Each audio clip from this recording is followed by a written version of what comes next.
Maybe Caitlin Clark not playing for Team USA at the Olympics turned out to be a blessing in disguise. In her first WNBA game back after the break, she put on one of the best performances of her career. She definitely heard all the talk, not just from Diana, who said, "Reality is coming," but also from the Mercury's social media, where they claimed they'd prefer their 6-time gold medalist.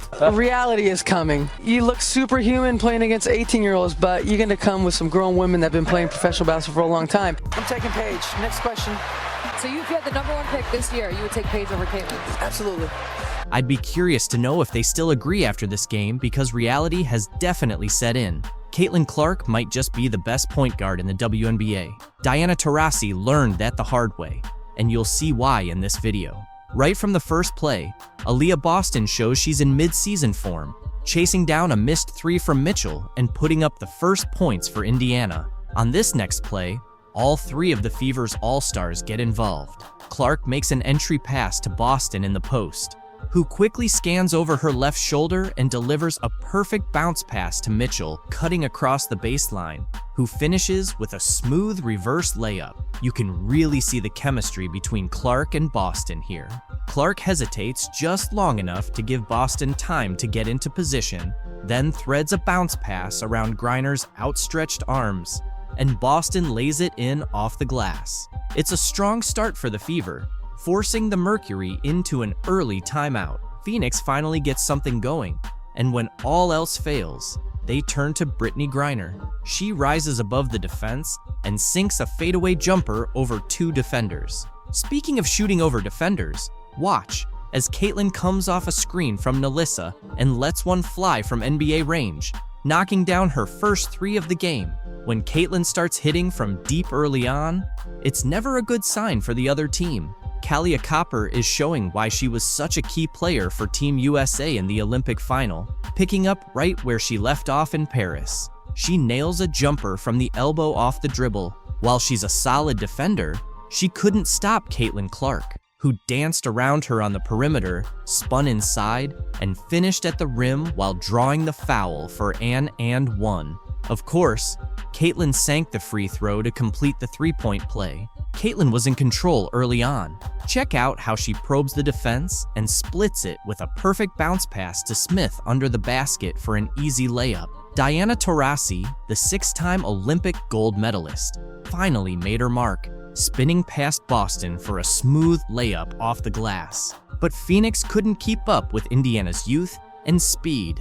Clark zoomed down the court, blew past Griner, took a slap to the face, and still managed to finish for another old-fashioned 3-point play. That gave her 10 points, and it wasn't even halfway through the first quarter. Watch Caitlin's awareness here. She knows the defensive attention she draws. Sophie Cunningham is face-guarding her at half court, but Caitlin drops back and creates a 4-on-3 advantage for her team. After a screen from Boston, Lou Samuelson takes advantage and catches Taurasi off guard, cutting to the basket and scoring another easy 2 for the Fever. It's the little things that don't show up in the box score that really show how advanced Caitlin Clark is for her age. Even with her taking a seat on the bench, the Fever kept up their fast-paced style. Watch as Mitchell goes coast to coast, pulls up for a mid-range jumper, and then knocks down her first 3-pointer of the game.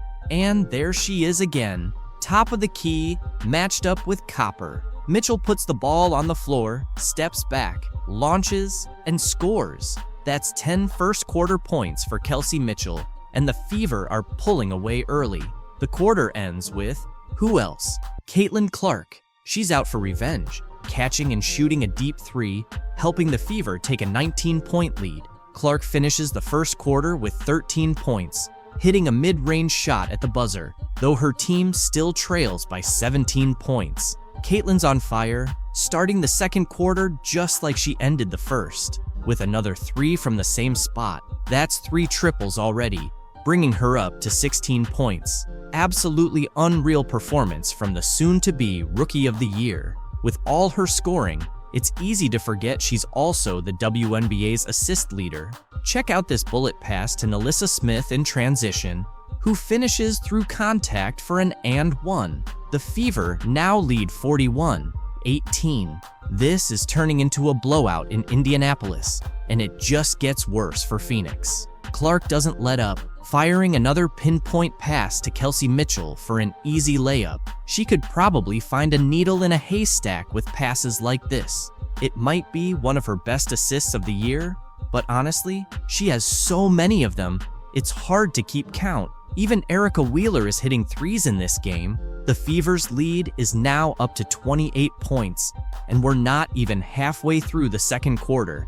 Finally, the Mercury gets something going, with 42-year-old Diana Taurasi coming off a screen to knock down a big three, cutting the lead to 25. Everyone's feasting in Indiana this game. Nalissa Smith, off a pass from Clark, muscles her way inside and makes a tough shot over Sophie Cunningham. That basket makes her the third Fever player to hit double digits. Actually, make that 4, as Erica Wheeler turns the corner and dishes it off to Boston at just the right moment, bringing her total to 10 points before halftime. Indiana is dominating Phoenix inside, with a 26, 2 points in the paint advantage. Credit the Fever's defense, but there's really no excuse for Phoenix, especially with the tallest player on the court. Quietly though, Phoenix starts to build some momentum. Natasha Cloud hits back-to-back threes, and then Diana Taurasi, this time from the corner, drains another, giving the Mercury 9 quick points. This little 11-2 run becomes important later. You'll see why if you stick around to watch the full game. At the half, the Fever lead 54-37. That first half might be the best basketball Indiana has played all season. Everything we talked about, playing too slow, not playing to Caitlin's strengths, was the complete opposite today. Caitlin was able to play at her Iowa-style fast pace, outrunning the older Phoenix team and taking advantage of the Fever's youth. Clark was phenomenal, putting up 16 points, 4 rebounds, and 5 assists in the first half alone. Boston, Mitchell, and Smith all chipped in with over 10 points each. But it all started with Caitlin. She's the catalyst, getting everyone involved. And when her three-point shot is on, there's really no one in the WNBA who can stop her. Today, anytime the head is hit, they usually call it. And, she gets her really hard there. Any contact above the shoulders. Angel Reese hit Caitlin Clark right on the head and ended up getting benched for it. To be honest, this situation isn't as glamorous or joyful for Clark as it might seem. The physical demands and the pressure of expectations, both on and off the court, have been tough. Adding to that, the stress from social media and various conspiracies has made things even harder. Clark talked about how challenging it all has been. Younger than that at times, and I'm trying to navigate moving to a new city by myself. I'm trying to navigate, playing in a new league on top of everything else that has come with it. And in the midst of all the chaos, Caitlin Clark is trying to stay calm. It's definitely not easy or delightful. The world keeps pulling her into the whirlwind. Over just a few years in the spotlight, Clark's story has evolved from a fun narrative about a record-breaking college basketball scorer who brought new attention to women's basketball, to discussions about race, sexuality, fame, money, and opportunity. Then, it shifted back to concerns about her turnover numbers early in her first WNBA season. Clark highlighted the importance of focusing on mental health and emphasized that seeking help is crucial. "I can achieve everything in my life," she said. "I'm not afraid to ask for help and to tell people, today is just not my day, and that's okay. Not every day has to be perfect." I think it's something that a lot of people in our country struggle with, especially young individuals. And, I think the biggest thing is don't be afraid to ask for help. The concern isn't just about Clark herself. Tennis star Serena Williams recently praised Caitlin Clark for handling early success, despite social media negativity. Speaking to the New York Post at the Tribeca Festival about her docuseries In the Arena, Serena was asked about Caitlin. Serena responded, "I just love that she tries to stay grounded." She mentioned that Caitlin avoids looking at her social media. Sharing some advice with Caitlin, Serena said, "If people are negative, it's because they can't do what you do, basically, and hopefully she'll continue to do what she's doing." Relating to Clark's tough early career days, Serena Williams shared her own experiences with similar negativity as a young tennis star. I was bullied, Serena said. Things I went through would get people canceled now. Earlier this year, Serena expressed interest in owning a WNBA team while talking to CNN. I would definitely be super interested with the right market, she reiterated. We just need the right catalyst and people. And I think that's happening over the past 2 years. Women's sports are finally having their moment. Big stars like Serena recognize Caitlin Clark's unprecedented rise to fame. She's one of the most popular athletes on the planet, and she hasn't even played her first WNBA game. In her first 14 games, Clark is on track to win Rookie of the Year, averaging 15.6 points on 36.7% shooting, 32.2% from three, 4.9 rebounds, and 6 assists. However, she's also facing intense physicality and committing a league-high 5.5 turnovers per game. Amid all the attention, fans are concerned about her mental health and well-being. Being famous has its perks, but at just 22 years old, there's worry about whether Clark can handle the long-term pressure. In ESPN's Full Court Press series, Clark admitted she sometimes wishes she were normal, because all the attention and press can be draining.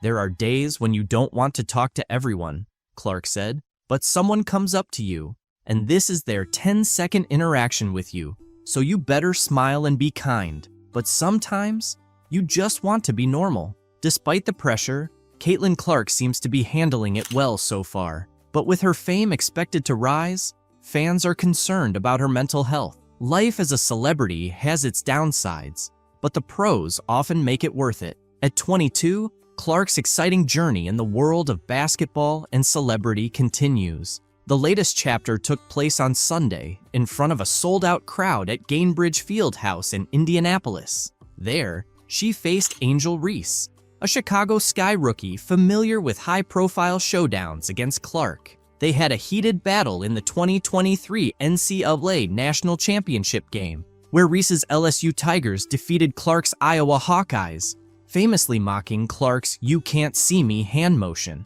Clark and Iowa got their revenge when they knocked out Reese and LSU in this year's Elite Eight in April. Attendance and merchandise sales spiked, and everyone assumed the latest Clark-Reese game would set viewership records. I think it's the emotion and passion we play with, Clark said. That's something that wasn't always appreciated about women's sports. And it should be. It makes it fun. We're competitors. And that's how the game should be. It's going to get feisty and physical, but both teams are just trying to win. In their second professional meeting, the Fever earned a 91-83 win, with Clark delivering her best all-around performance of her 15-game career. She scored 23 points on 11 shots, adding 9 rebounds, 8 assists, and 2 blocked shots. In a dramatic turn, Reese hit Clark across the head, sending her to the floor as she attempted to block Clark's layup in the third quarter, earning Reese a flagrant foul. Clark's reaction was unexpectedly composed. "What's going through my mind is, I need to make these 2 free throws," she said. "That's all I'm thinking about. It's just part of basketball. It is what it is." She's just trying to make a play on the ball and get the block. There are unlucky moments in the NBA, and then there are even worse ones, like missing a game-winning shot by just an inch or celebrating a bit too early. This video highlights some of those unfortunate moments. For example, all New Orleans needed was 1 defensive stop to win, but instead, a player accidentally tipped the ball into his own team's basket. Incredible. That might be one of the most unbelievable things I've seen. Goran Dragic was on defense when the ball took an unfortunate bounce. Step forward. Oh my goodness. Oh my goodness. This fan decided to propose to his girlfriend in front of thousands of people, but things didn't go as planned. First, she tried to lean in and tell him it wasn't the right time. Then, she just ran off, leaving the poor guy on center court doing the walk of shame with a mascot. If that's not unlucky, I don't know what is. And even Michael Jordan, the GOAT who rarely makes mistakes, has had his share of bad luck, like the time he went for a layup and the ball got stuck. Oh, look at this. In this play, not only does Steven Adams get scored on by the player he was guarding, but the ball also ended up in the most unfortunate spot after going in. Luckily, it didn't cost him the game, because with just 1 second left and the Heat down by 3, Bam Adebayo got the ball and tossed up a prayer. There's the miss. Oh, Adebayo, wow. holy cow! Wow. That ball was just inches away from being the luckiest shot ever, but Glenn Davis was inches away from seriously hurting someone. He chased after a loose ball and ended up crashing into some fans. Imagine paying a ton of money for those seats, only to get flattened by a 300-pound player. Now, that's unlucky, but some fans have it even worse. Like this girl who bought courtside seats only to find herself sitting behind the tallest guy in the league, 7'6" Taco Fall. Seriously, either get her a booster seat or give her a refund. This is ridiculous. And speaking of ridiculous, James Harden once made a dunk that the refs didn't even count. Oh, he missed it!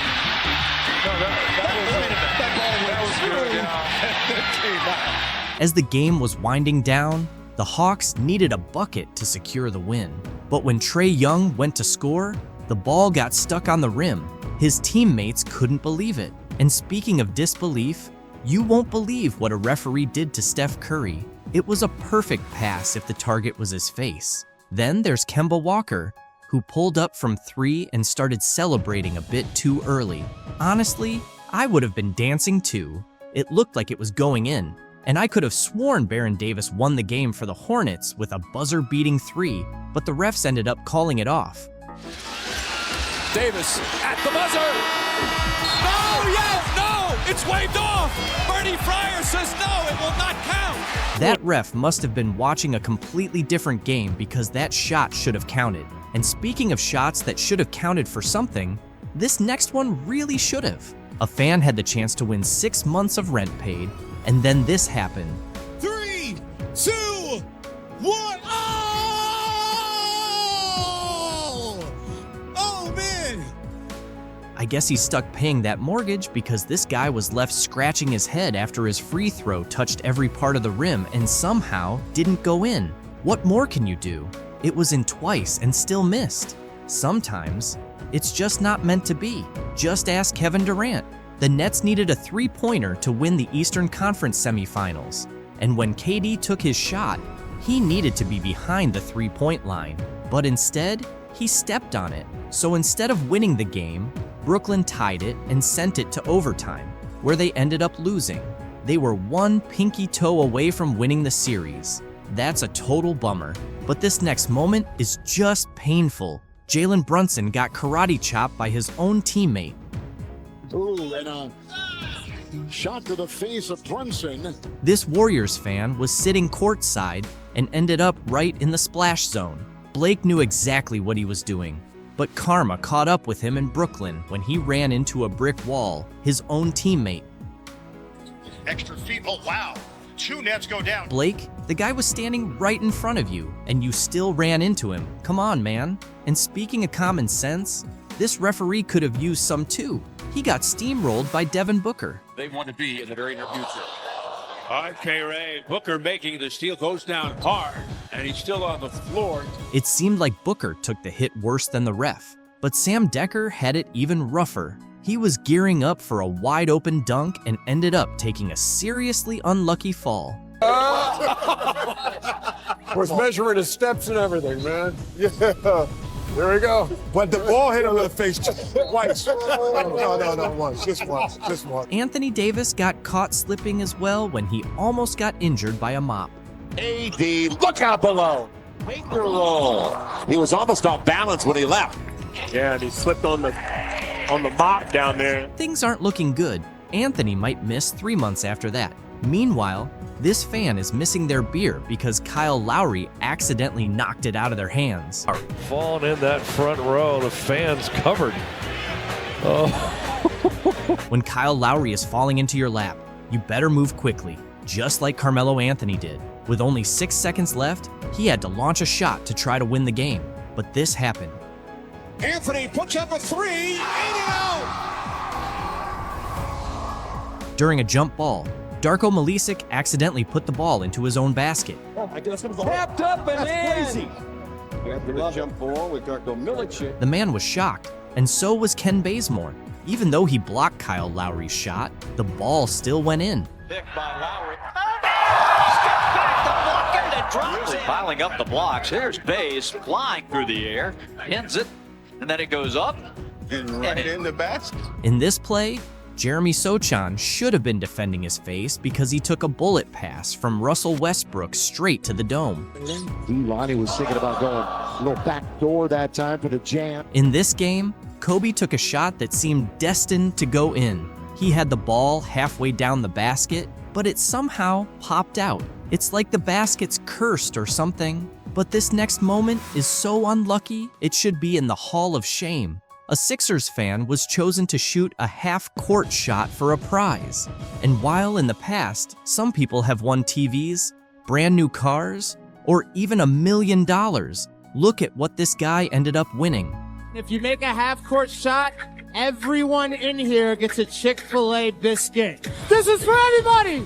5, 4, 3, 2, oh! This guy just made one of the toughest shots ever and ended up with a $3 biscuit. I really hope it came with butter, because that's rough. But let's move on to the final unlucky moment. During warm-ups, Kevin Durant was messing around and punched a ball into the air. When it came down, it landed in the unluckiest spot.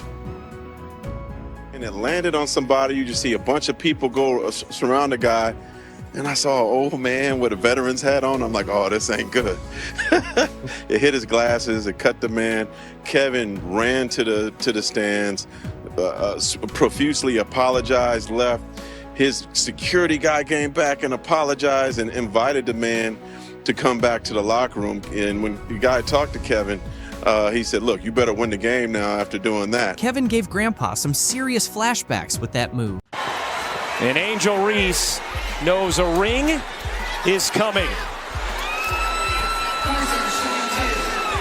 The trolls are acting without class and are trending on Twitter after LSU star Angel Reese taunted Caitlin Clark with John Cena's "You Can't See Me" gesture after their win. Not just fans, but also sports commentator Keith Olbermann criticized Reese with a harsh tweet, calling her an I-word and warning her about the backlash that comes with messing with a new star who attracts thousands of new fans to basketball. It all began with these two basketball players, Reese from LSU and Clark from Iowa, becoming household names for sports fans with their record-breaking performances in the March Madness tournament. The NCAA's most valuable players seemed to have a tense relationship, with Reese alleging that Clark had disrespected several of her friends and teammates throughout the tournament. Here's a breakdown of the two stars and their rivalry. Reese and Clark faced off in the championship game, where Reese's LSU Tigers ultimately triumphed with a 102-85 win. In the game's final moments, viewers saw Reese respond to Clark's taunts, which drew significant online criticism. Reese mimicked Cena's "You Can't See Me" gesture and pointed to her ring finger, signaling their championship victory, all while staring Clark down. During their post-game press conferences, both players addressed the situation. Clark, displaying her sportsmanship, responded to questions about Reese's taunts by saying, "Honestly, I have no idea. I was just trying to get to the handshake line, shake hands, and express gratitude that my team was in that position." She emphasized the importance of holding one's head high and being proud of their achievements. This is how a star beloved by fans reacts. On the other hand, Angel Reese had a different take.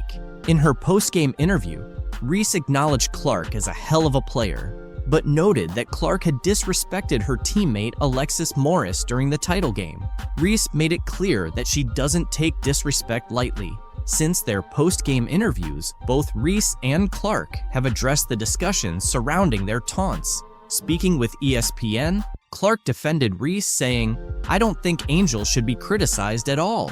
No matter which way it goes, she should never be criticized for what she did." Clark further demonstrated her class, stating, "I think everybody knew there was going to be a little trash talk throughout the entire tournament. It's not just me and Angel." Despite her tearful post-game interview, Clark spoke to ESPN, acknowledging that the LSU Tigers rightfully earned their NCAA championship over her team. LSU deserved it. They played so well, and like I said, I'm a big fan of hers," Clark said of Reese. Clark's behavior off the court is truly exemplary. She always takes the time to appreciate other players, even though she rarely gets the same recognition in return. ESPN reported that Dr. Jill Biden was thinking about inviting both teams from the title game to the White House. This would be the first time the runner-ups were included in the celebratory visit. "So, I know we'll have the champions come to the White House. We always do," Jill said according to CNN. "We hope LSU will come, but you know, I'm going to tell Joe I think Iowa should come too because they played such a good game." Reese shared the link to ESPN's story and added a joke with 3 laughing emojis saying, "Can you see the jealousy and the hate?" Really need to recognize what's going on, the success of the league, and when it comes to Caitlin Clark, they need to quit being quote-unquote petty and hating on Caitlin. And they just can't do it. Angel Reese just can't do it. The First Lady eventually decided against inviting both teams, but the damage had already been done according to Reese and the LSU Tigers. Stuff like that bothers me because, at the end of the day, you're a woman and you're supposed to be standing behind us, Reese said on the I Am Athlete podcast. It's hard to see things like that and not comment back on it. Reese continued, "I'm not going to lie to you. I don't accept the apology. You can't take back certain things you say. You felt like they should have come because of sportsmanship, right? They can have that spotlight. We'll go to the Obamas. I'm going to see Michelle. I'm going to see Barack." Reese's comments sparked reactions from Caitlin's fans, who roasted Reese as a result. After the Chicago Sky beat the New York Liberty 90-81 on Thursday night, Reese, a former LSU star, appeared to take a dig at Caitlin Clark in a now-deleted tweet. Reese has been crucial to the Chicago Sky's success, contributing an impressive 35 points in 2 of the first 3 victories of the season. Following their latest win, Reese tweeted, "And that's on getting a win in a packed area, not just because of one player on our charter flight," which many speculated was aimed at Clark, the standout rookie for the Fever. Clark's transition to the professional level has undeniably contributed to the growth of the WNBA, bringing in charter flights for the league. Several basketball fans did not take kindly to Reese's comment. One fan mocked her college GPA, saying, "That 1.8 GPA showing LOL," while another said, "Angel should be thankful to Caitlin Clark because she's the main reason behind the great attention the WNBA's getting right now. She should be more grateful." Others looked forward to June 1st when Reese would face Clark's team, with one fan asking, "Why is she so obsessed with Clark? I haven't seen Clark bring up Reese once." Other fans labeled many women players as haters of Clark, noting, "It's truly amazing how much these women hate Clark, LOL." Reese's profile rose because of the rivalry. Otherwise, she might have been just another WNBA player. One fan even challenged the vague meaning of her tweet, saying, "What did she say? I read the tweet 10 times and still can't understand what she's trying to say." Despite the intense competition and scrutiny surrounding their games, Reese has tried to show some respect for Clark. In April's highly anticipated LSU-Iowa March Madness matchup, Reese clarified that there was no animosity between her and Clark. After LSU's loss to Iowa in the Elite Eight, the 2 players shared a hug in the handshake line, with Reese whispering encouraging words to Clark. Reese revealed that Clark told her to continue being a great player, and Reese reciprocated by encouraging Clark to keep elevating the game and win it. This moment highlighted the respect and admiration they have for each other as athletes, despite their fierce competition on the court. Both players have admitted that their rivalry isn't personal. Reese explained that outside the game, they can be friendly and supportive of each other.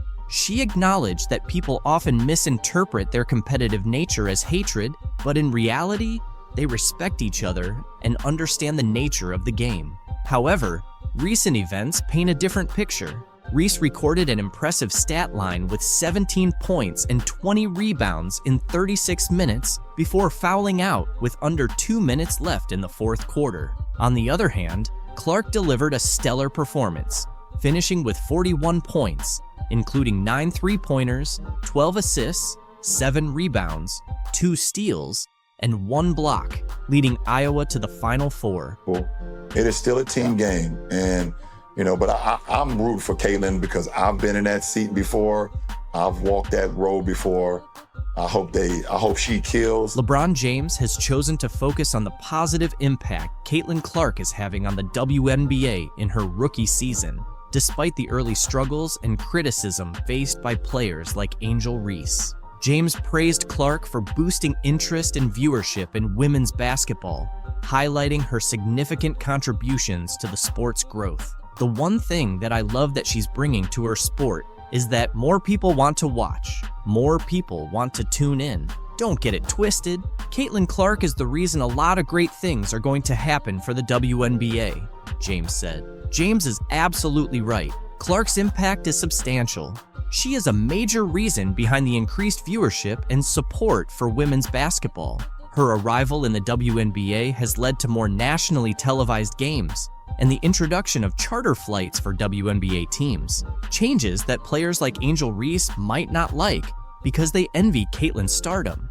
When Caitlin walked into the Indiana training camp, the excitement was palpable. Everyone turned to look at her, filled with curiosity and hope. People started comparing her to the legendary Larry Bird, highlighting the high expectations and excitement surrounding Caitlin's game. Back in 1979, Larry Bird joined the Boston Celtics right after his college days at Indiana State. Before he arrived, the Celtics had just endured their worst season ever, finishing with a 23-59 record. But Bird's rookie season sparked a dramatic turnaround, with the Celtics achieving a 61-21 record and clinching the Atlantic Division title. This phenomenon became known as the Larry Bird effect. Could Caitlin Clark bring about a similar change for the Fever as Bird did for the Celtics? Last year, the Fever finished with a 13-27 record, and the year before, they had the worst record in the WNBA at 5-31. The potential for transformation is clear. Just as Bird took the Celtics from their worst season to division champions, Clark has the chance to revitalize the Fever. If she can replicate Bird's impact, she might lead the Fever back to playoff contention, something they haven't seen since Tamika Catching's last season in 2016. That's new to me. I think no matter what is going to happen, there's always going to be expectations and pressure on my shoulders and pressure on this team to be really good, and that's how you want it. That's exactly, we wouldn't want anything else. The excitement was palpable as the Indiana Fever kicked off their 2024 training camp at Gainbridge Fieldhouse. The familiar sounds of sneakers on the court, swishing nets, and teammates communicating filled Salesforce Court as the Fever returned for their first day of on-court action. Most of the team was there, including stars like Caitlin Clark and Aaliyah Boston, ready for an intense 2-day training camp. Head coach Christy Sides and her coaching staff wasted no time putting the players through their paces, evaluating their skills and chemistry. For Clark, this was her first official practice as a professional player, and she didn't disappoint. She showed the same talent and determination that earned her accolades in college, eager to make her mark in the WNBA. Despite the challenges and whirlwind of recent months, Clark was grateful for the opportunity to be back on the court with her teammates. I say I'm a pro by any means, but it's been fun. I think it definitely has a big city feel, but at the same time, it feels small and it's easy to get around. I mean, I'm staying mostly in downtown Indianapolis. I'm not driving everywhere yet. As the Fever geared up for their preseason games, Clark felt the pressure and excitement of playing at the professional level. She seemed ready to see what the team could achieve, confident in their abilities. Caitlin Clark is set to make her WNBA debut with the Fever in the 3rd week of May, but she wants to remind everyone that she's human, not a magician. As the top pick in a highly anticipated WNBA draft class, the weight of expectations is heavy, but she's handling it well. She's urged people not to expect miracles right away, emphasizing the importance of giving herself grace as she transitions to the pros. Clark acknowledges that perfection isn't realistic and that there will be challenges. She's not aiming to score 40 points per game from the start. Instead, she plans to learn from her teammates, enjoy the journey, and stay true to herself. The excitement around Caitlin is so strong that even her workout sessions have become viral sensations. During her first Indiana Fever workout on Tuesday, a 15-second clip of her shooting around quickly gained traction online. As the #1 pick in the recent WNBA draft, Clark showed her skills by going a perfect 5 for 5 in the video. This impressive performance follows her remarkable college career, where she became the NCAA's all-time leading scorer with 3,951 points at Iowa. Fever's training camp has captivated fans more than ever. During a scrimmage, Caitlin impressed everyone by dribbling past a male player and nailing a three-pointer. A fan posted a video of the play online, dubbing it, "Caitlin Clark broke his ankle." Due to how she faked out her opponent, teammate Erica Wheeler cheered her on with a playful "bye-bye boy" as the guy tried to keep up and nearly twisted his ankle. Dick's Sporting Goods even chimed in on social media, praising Erica for her support. Erica, who has been playing in the WNBA for 9 years, has been a big fan of Clark's from day one. Despite being a star and the top pick by the Fever from Iowa, Clark is still considered a rookie. Erica noted, "She's one of the best players in the world right now, but she's so humble. She's always asking for advice and trying to improve." Clark understands there's a big difference between college and professional basketball, but she's ready for the challenge. She's excited about the faster pace of the WNBA, saying it suits her style. "The coaches here have been watching me for a while and have some great plays lined up," Clark said. "I feel like I'm in good shape since I just played in the NCAA championship game." She's been keeping busy with basketball and feels confident and ready to make her mark in the WNBA. As Caitlin's fame continues to rise, Indiana is also seeing a boost in new advertising partnerships. The Indiana Fever, influenced by Caitlin Clark's selection, recently signed a major ad deal with Indiana-based pharmaceutical company Eli Lilly. This partnership introduces jersey ads to the WNBA, following a trend seen across various professional sports leagues. Starting the season, Eli Lilly's logo will appear on the left shoulder of Fever jerseys, highlighting the growing collaboration between sports and business in the state. Pacers Sports and Entertainment CEO Rick Fuson expressed excitement about the partnership, emphasizing its potential to bring attention to important issues such as support for female athletes and community health initiatives in Indiana. E-Dub compared Indiana to Hollywood when we talked to her. I know the excitement has kind of followed you for a little while, but I'm curious your spin on that and Indiana in particular. I'll agree with E-Dub there, I guess. I don't know. I mean, the excitement surrounding Caitlin Clark is unprecedented, and fans are eager to see her off the court just as much as on it. Fans are gearing up to watch Caitlin Clark make her WNBA debut this Friday, with the Indiana Fever set to take on the Dallas Wings in a preseason game. Despite being an exhibition match, ticket prices have surged, even surpassing those for a crucial NBA playoff game in Clark's new hometown. As of Wednesday afternoon, the cheapest ticket for the Fever vs. Wings game was a whopping $595 on TickPick. Located in Section 209, Row MM at the College Park Center in Arlington, Texas, including all fees. These prices are comparable to many regular season NBA tickets, and notably higher than the entry price for Thursday night's Pacers-Bucks NBA playoff game at Gainbridge Fieldhouse in Indianapolis, which stood at $36 for the cheapest ticket on TickPick. The high ticket prices for the Fever Wings game can be attributed to the limited seating capacity at the College Park Center, which can only accommodate around 7,000 spectators. This situation has prompted several WNBA teams to upgrade their arena arrangements in anticipation of matches against the Indiana Fever. The Fever, in turn, hosted all their games that season at Gainbridge Fieldhouse after previously playing at the smaller Indiana Farmers Coliseum. Other WNBA teams, like the Las Vegas Aces and Washington Mystics, also shifted their home games against the Fever to larger NBA-sized arenas to meet the demand from fans. The WNBA's Dallas Wings experienced a historic moment as they sold out season tickets for the first time in the franchise's history just before their preseason opener against the Indiana Fever on May 3rd. The anticipation surrounding Caitlin Clark's debut with the Fever fueled a surge in ticket demand, driving up sales for the Dallas team. Individual ticket prices for Clark's preseason debut ranged from $210 to $350, with some exceeding $1,000 in certain sections, according to UTA Tickets. The Wings also saw a significant increase in overall ticket sales revenue, with a staggering 220% rise, including an impressive 1,200% surge in individual ticket sales revenue, according to the Dallas Morning News. This surge highlights the profound impact of Clark's presence on both the Fever and the wider WNBA community, sparking unmatched excitement and engagement among fans. Under 5 minutes to go in the first, it's Caitlin Clark. The ball's knocked loose, doesn't matter. 29 feet away, pulling up from Alexandria, boom. No problem.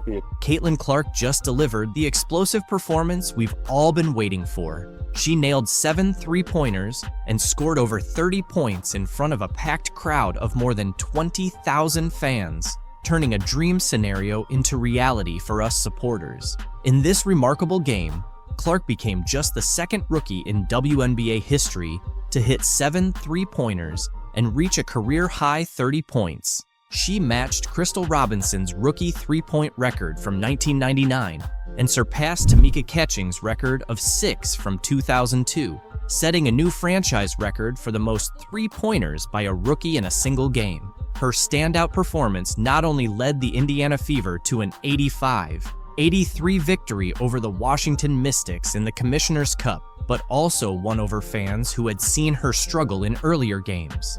Moreover, she silenced critics who doubted her ability to adjust to the WNBA standards. The game, which was moved to Capital One Arena to accommodate the high demand to see the top draft pick, saw Clark shine in front of a record-breaking crowd of 20,333. This was the largest attendance for a WNBA game since the 2007 finals and the second best performance since 1999. Clark also added 8 rebounds, 6 assists, and a career-high 4 steals to her impressive stats. At this time 1 week ago, we were gearing up for Caitlin Clark to go against Angel Reese for the first time in their WNBA careers. And by the time the Fever Sky game was over, the conversation had changed to Kennedy Carter's foul on Clark, a foul the WNBA would later upgrade to a flagrant foul 1 the very next day, and it was a foul that launched 1,000 takes. Caitlin Clark has made history as just the second rookie to score over 30 points, grab more than 5 rebounds, dish out over 5 assists, and hit more than 5 three-pointers in a single game.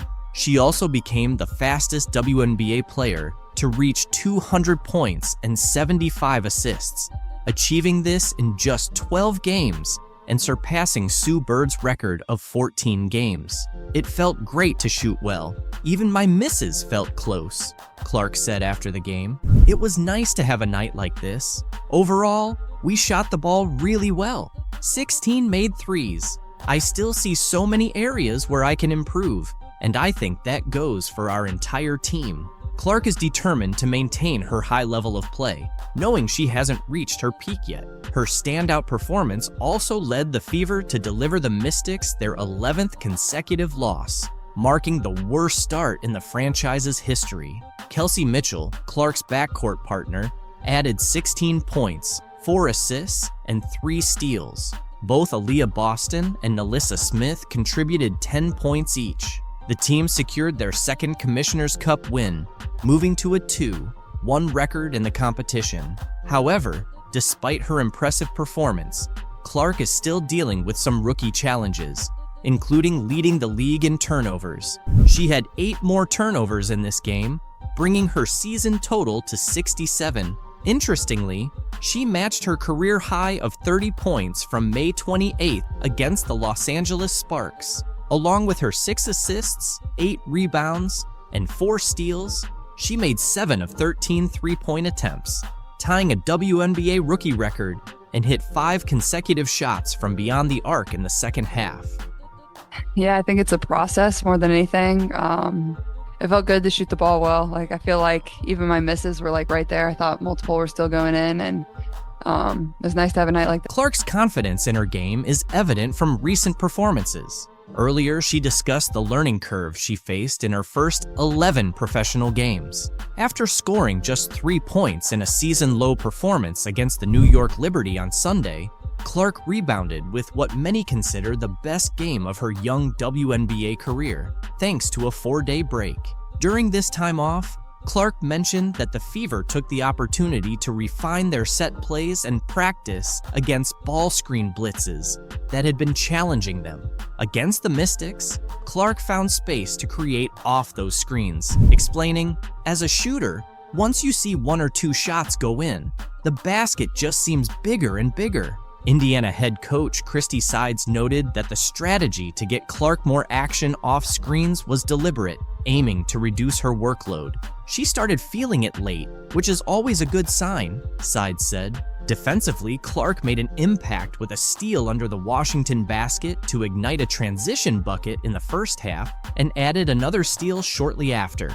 By halftime, she had 4 assists and 3 steals, energizing the fans. Playing against the struggling Washington Mystics, who have 11 losses this season, also gave Clark a chance to look more at ease on the court. She mentioned before the game that she felt her passing was up to her standard, even as she and her Fever teammates continue to build their chemistry. Clark is also satisfied with her rebounding stats, considering her size. The 2-time NCAA Player of the Year came into Friday's game averaging 15.6 points, 6.4 assists, 5.1 rebounds, 1.3 steals, and a league-high 5.4 turnovers per game. Clark believes that as the game slows down for her, those turnovers will decrease. To reduce turnovers, Clark showcased her ball handling skills with a smooth one-handed drive and a scoop shot for 2 points in the first quarter. On the next Fever possession,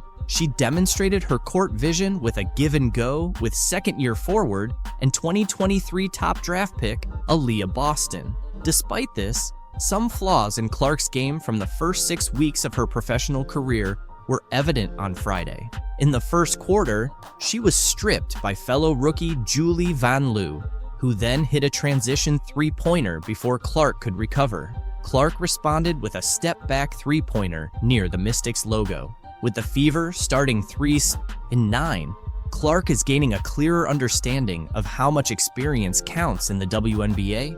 She offered some realistic insights into her situation, noting, "If you're the #1 pick, you're probably going to a team that didn't have the best year before.